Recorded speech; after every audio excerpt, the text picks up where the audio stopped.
Shalom, bien-aimés dans le Seigneur. Nous sommes dans la joie de nous retrouver pour une nouvelle méditation biblique. Nous sommes le mardi 8 août 2023 et nous vous saluons au nom de notre Seigneur et Sauveur Jésus-Christ.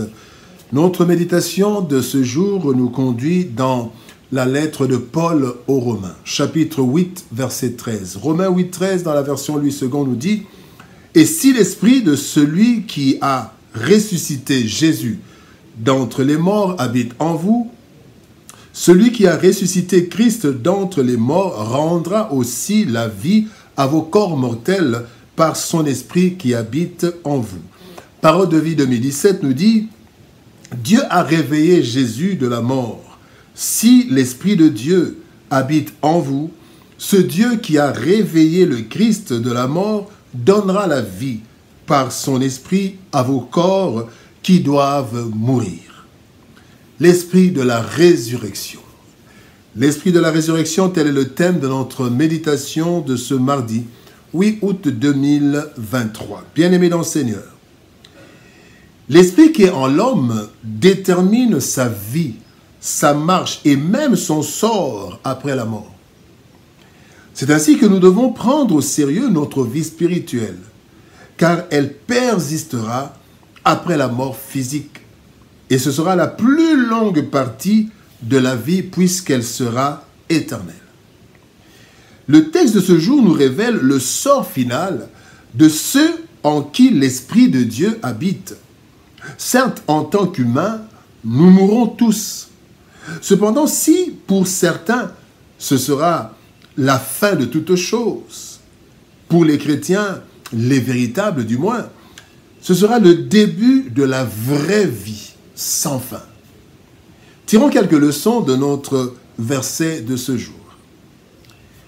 Première leçon, régénéré par l'Esprit pour le salut. Régénéré par l'Esprit de Dieu pour le salut. Colossiens 2,13 nous dit « Vous qui étiez morts par vos offenses et par l'incirconcision de votre chair, il vous a rendus à la vie avec lui en nous faisant grâce pour toutes nos offenses. » À la chute de l'homme bien-aimé, par sa désobéissance, la sentence de mort a été exécutée. En effet, dans Genèse chapitre 2, verset 17, la Bible dit « Mais tu ne mangeras pas de l'arbre de la connaissance du bien et du mal, car le jour où tu en mangeras, tu mourras. » Certes, l'homme et la femme étaient encore physiquement vivants, mais cette mort dont la Bible parle était spirituelle lorsqu'ils furent chassés d'Éden.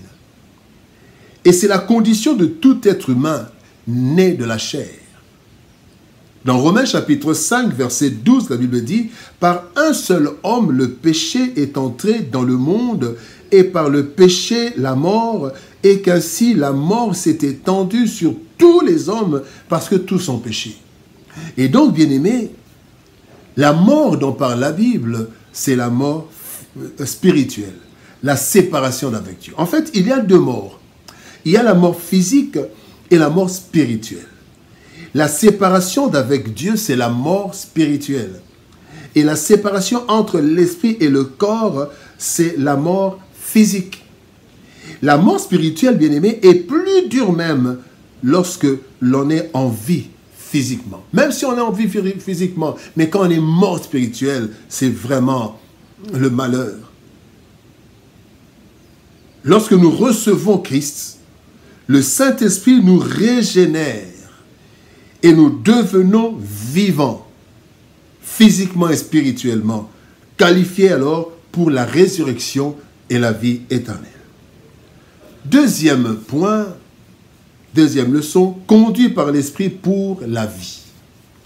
Jean 16, 13 nous dit « Quand le Consolateur sera venu, l'Esprit de vérité, il vous conduira dans toute la vérité, car il ne parlera pas de lui-même, mais il dira tout ce qu'il aura entendu et il vous annoncera les choses à venir. » La marche dans la nouvelle vie, selon Colossiens 2 Corinthiens 5, 17, qui nous dit « Si quelqu'un est en Christ, c'est une nouvelle créature, les choses anciennes sont passées, voici toutes choses sont devenues nouvelles. » Mais alors cette marche dans la nouvelle vie se fait avec succès seulement lorsque le Saint-Esprit nous conduit. Car ce dernier, donc le Saint-Esprit,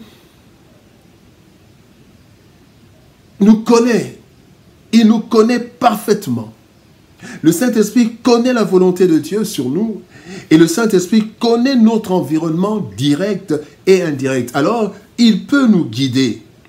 D'abord, en nous montrant le chemin à suivre. Le psaume 32, verset 8 nous dit « Je t'instruirai, je te montrerai la voie que tu dois suivre ».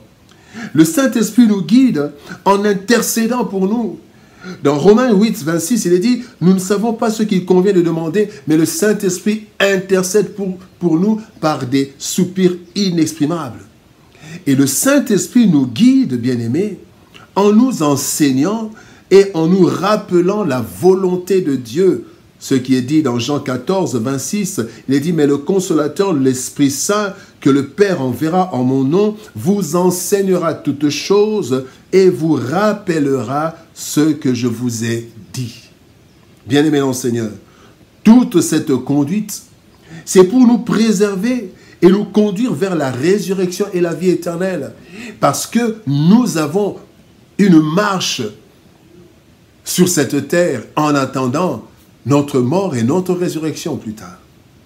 Troisième leçon, ressuscité par l'Esprit pour l'éternité. Dans Jean chapitre 6, verset 40, la Bible dit « La volonté de mon Père, c'est que quiconque voit le Fils et croit en lui ait la vie éternelle et je le ressusciterai au dernier jour. » Quoi que nous fassions, bien-aimés, aussi longtemps que nous vivions, un jour, la mort physique interviendra et personne ne peut échapper à cette mort. Ainsi que le dit Ecclésiaste chapitre 8, verset 8. Il est dit « L'homme n'est pas maître de son souffle pour pouvoir le retenir et il n'a aucune puissance sur le jour de la mort. » Il n'y a point de délivrance dans ce combat. Ça peut durer, mais la mort interviendra. Bien-aimés dans le Seigneur, chacun de nous connaîtra la mort physique. Cependant, de la même façon que la puissance du Saint-Esprit a ressuscité Jésus-Christ de la mort, de même, cette puissance nous ressuscitera.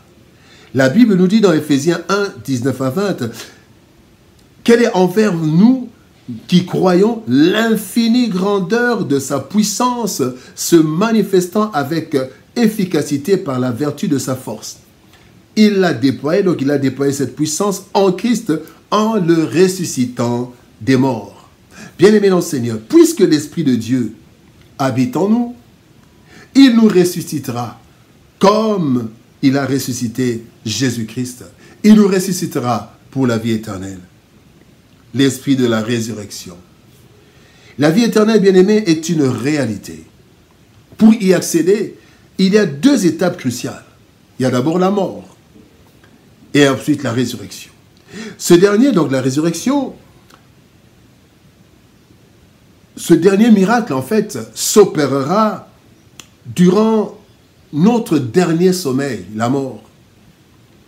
Mais cette vie, nous ne l'obtiendrons que si l'Esprit de Dieu habite en nous, car lui qui a ressuscité Jésus-Christ des morts en fera de même pour nous. Bien-aimés dans le Seigneur, l'Esprit de Dieu habite-t-il en toi? Comment l'Esprit de Dieu habitera en nous? C'est en acceptant Jésus-Christ comme Seigneur et Sauveur, et l'Esprit de Dieu vient habiter en nous. Si l'Esprit de Dieu habite en toi, mon frère, ma sœur, alors la résurrection est un acquis pour toi. Prions. Éternel Père de gloire, toi le Dieu de la résurrection, merci pour ton esprit de résurrection. Oui, Seigneur de gloire, ceux qui croient en toi, même s'ils rencontrent la mort physique, Seigneur, tu nous dis, ô Dieu de gloire, que par ton esprit, tu nous ressusciteras. Quelle assurance, quelle grâce. Seigneur, aide-moi, aide mon frère, aide ma soeur. Seigneur de gloire, à réellement s'assurer que l'esprit habite en lui, en acceptant, en ayant accepté Jésus-Christ, que le Saint-Esprit nous conduise sur cette terre et que le Saint-Esprit au dernier jour, Seigneur de gloire, alors que nous serons déjà morts, le Saint-Esprit nous ressuscite pour la vie éternelle. Seigneur, merci pour ce don. Merci pour ta bonté et ta fidélité. Au nom de Jésus-Christ, nous avons ainsi prié, Père. Amen. Bien-aimés dans le Seigneur, que Dieu nous bénisse. Shalom, au revoir, et par la grâce de Dieu, nous nous retrouvons demain pour une nouvelle méditation. Shalom.